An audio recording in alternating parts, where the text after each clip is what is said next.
আসসালামু আলাইকুম সবাইকে।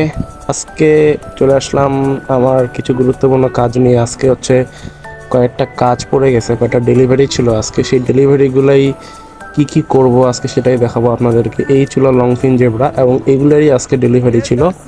আমার এক ভাই সে লংফিন জেব্রা এবং আমার কাছ থেকে একজোড়া মিকি মাউস প্ল্যাটি চাইছিল, তাই সেটা তাকে আজকে ডেলিভারি দিতে হবে।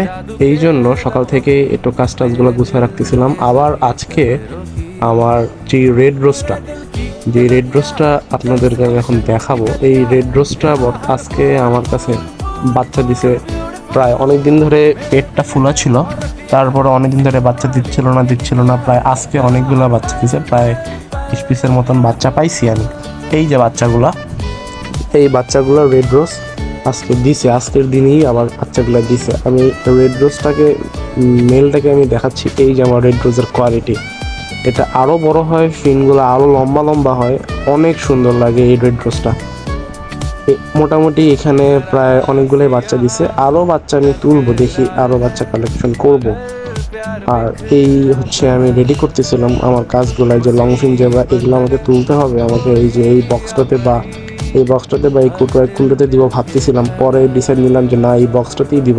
এই বক্সটা আসলে অনেক বড় আর এই কুটোটাতে আসলে ঢুকতেছিল না, তাই আমি মাছগুলোকে আলাদা করে একটু সেট আপ দিলাম। সেট আপ দেওয়ার পরে তারপরে আমি মাছগুলোকে চেক করতেছিলাম যে কোনগুলো বড় বড় সাইজ, কারণ কাস্টমারকে ছোটো সাইজ দিলে মন খারাপ করে, তাই বড় সাইজগুলো বাছাই দিচ্ছিলাম।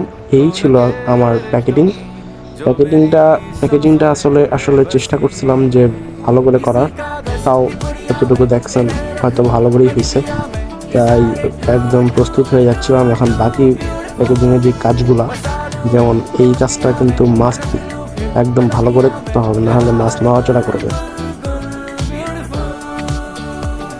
তারপরে অলরেডি এখন জাস্ট খালি এটা পাঠিয়ে দিব আমার পছন্দের গন্তব্যে।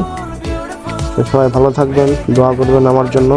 আসসালামু আলাইকুম ওয়া রাহমাতুল্লাহ।